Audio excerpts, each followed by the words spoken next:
नमस्कार। आज की इस चर्चा में हम एक ऐसे टॉपिक पर बात करेंगे जो किसी भी अच्छे खासे दिन का तनाव बढ़ा सकता है। GST notice. सरकारी लिफाफा देखते ही थोड़ी घबराहट होना तो बहुत स्वाभाविक है। ऐसा लगता है जैसे कोई बड़ी मुसीबत आ गई हो, है ना? लेकिन आज हम मिलकर इस पूरी प्रक्रिया को डिकोड करेंगे। हम समझेंगे कि इन नोटिस का असली मतलब क्या होता है और DRC 01 को बिना किसी पैनिक के कैसे हैंडल किया जा सकता है। चलिए शुरू करते हैं। सच सच बताइए, जीएसटी नोटिस का नाम सुनते ही पसीना आ जाता है ना। लेकिन इसमें घबराने वाली कोई बात नहीं है। अक्सर हमें लगता है कि कोई टैक्स अधिकारी खास तौर पर किसी बिजनेस के पीछे पड़ा है और उसकी जांच कर रहा है, पर असलियत काफी अलग है। आज के डिजिटल युग में इनमें से ज्यादातर नोटिस सिर्फ ऑटोमेटेड डेटा मिसमैच का नतीजा होते हैं। कोई व्यक्तिगत दुश्मनी नहीं है, ये सिर्फ कंप्यूटर के एल्गोरिदम हैं जो ये बता रहे हैं कि सिस्टम में डाले गए दो अलग अलग आंकड़े आपस में मैच नहीं कर रहे। बस इतनी सी बात है। तो चलिए जल्दी से देखते हैं आज हम किन मुख्य बिंदुओं पर बात करेंगे। पहला, नोटिस का असली मतलब क्या है। दूसरा, सेक्शन 73 और 74 के बीच का अंतर। तीसरा, नोटिस आने के मुख्य कारण। चौथा, पेनल्टीज और उनसे कैसे बचा जाए। और पांचवा, DRC 01 मिलने पर तुरंत क्या कदम उठाने चाहिए। तो चलिए शुरुआत करते हैं हमारे पहले भाग से। जीएसटी नोटिस का असली मतलब क्या है और सरकार आखिर संपर्क क्यों करती है। अब आते हैं दूसरे अहम हिस्से पर, सेक्शन 73 बनाम सेक्शन 74। यहाँ इरादे या इंटेंट का जो अंतर है उसे समझना सबसे जरूरी है। देखिए, ये पूरा का पूरा टैक्स नोटिस सिस्टम इरादे पर टिका हुआ है। एक तरफ है सेक्शन 73 जो मानवीय और अनजाने में हुई गलतियों के लिए है। मान लीजिए किसी अकाउंटेंट से टाइपिंग में कोई भूल हो गई, जहां किसी भी तरह का कोई फ्रॉड नहीं है। इसके लिए विभाग के पास 3 साल की समय सीमा होती है। वहीं दूसरी तरफ है सेक्शन 74 जो जानबूझकर की गई टैक्स चोरी और धोखाधड़ी के लिए लगाया जाता है और इसकी समय सीमा 5 साल है। सबसे दिलचस्प बात यह है कि सेक्शन 74 के तहत फ्रॉड साबित करने की पूरी जिम्मेदारी टैक्स विभाग के कंधों पर ही होती है। चलिए अब तीसरे हिस्से पर आते हैं। बात करते हैं उन मुख्य कारणों की जिनकी वजह से ऑटोमेटेड सिस्टम बिजनेस को फ्लैग करते हैं। जीएसटी का जो पूरा सिस्टम है ना, वो ऑटोमेटेड सॉफ्टवेयर पर चलता है। ये सॉफ्टवेयर बिना रुके रोजमर्रा की फाइलिंग में डेटा का मिसमैच ढूंढते रहते हैं, जैसे कि GSTR1 यानी सेल्स और 3B यानी टैक्स पेमेंट में अंतर, या फिर इनपुट टैक्स क्रेडिट जिसे हम ITC कहते हैं, उसके लिए 3B और 2B का मिसमैच। इसके अलावा GSTR1 और ई-वे बिल का डेटा मैच ना होना या फिर TDS का मिसमैच होना। और हाँ, अगर रिटर्न फाइल नहीं की है या ब्लॉक्ड क्रेडिट लिया है तो वो भी सिस्टम में बहुत बड़ा रेड फ्लैग होता है। इसे एक बहुत ही सिंपल और प्रैक्टिकल उदाहरण से समझते हैं। मान लीजिए किसी महीने GSTR1 में 10 लाख रुपए की सेल डिक्लेयर की गई है, लेकिन जब टैक्स चुकाने की बारी आई तो GSTR3B में सिर्फ 8 लाख रुपए पर ही टैक्स भरा गया।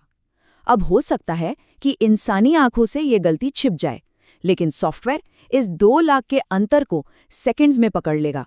सिस्टम के लिए सीधा सा मतलब है कि टैक्स कम भरा गया है और तुरंत एक नोटिस जनरेट हो जाएगा।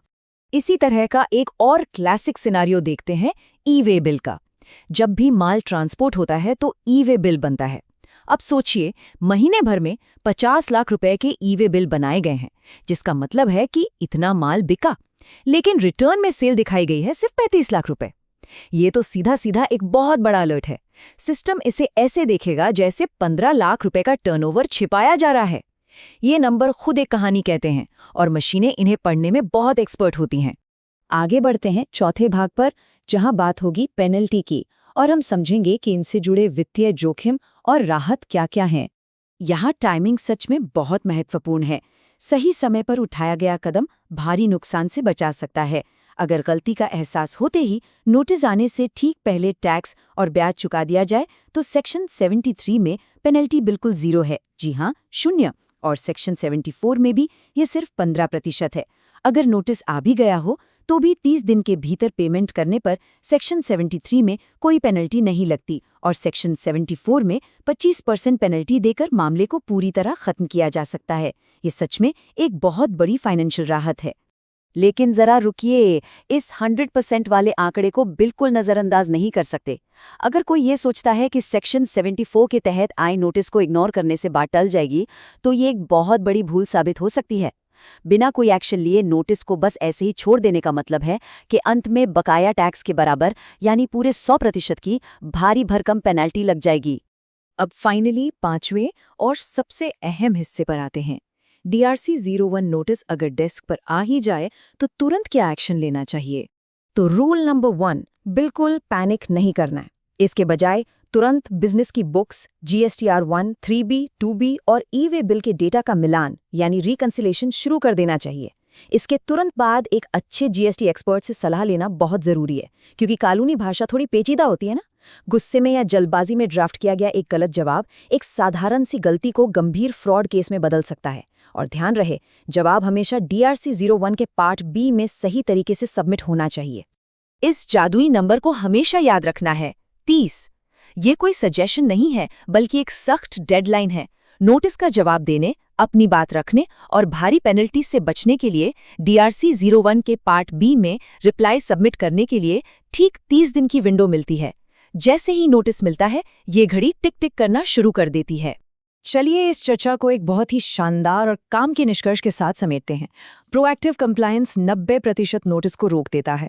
अगर हर तिमाही डेटा का सही से मिलान कर लिया जाए और रिटर्न समय पर और एकदम सटीक भरे जाएं तो यकीन मानिए 90% मामलों में नोटिस आने की नौबत ही नहीं आएगी। ये सिर्फ नियमों का पालन करना नहीं है, बल्कि अपने बिजनेस को स्मार्ट तरीके से चलाना है।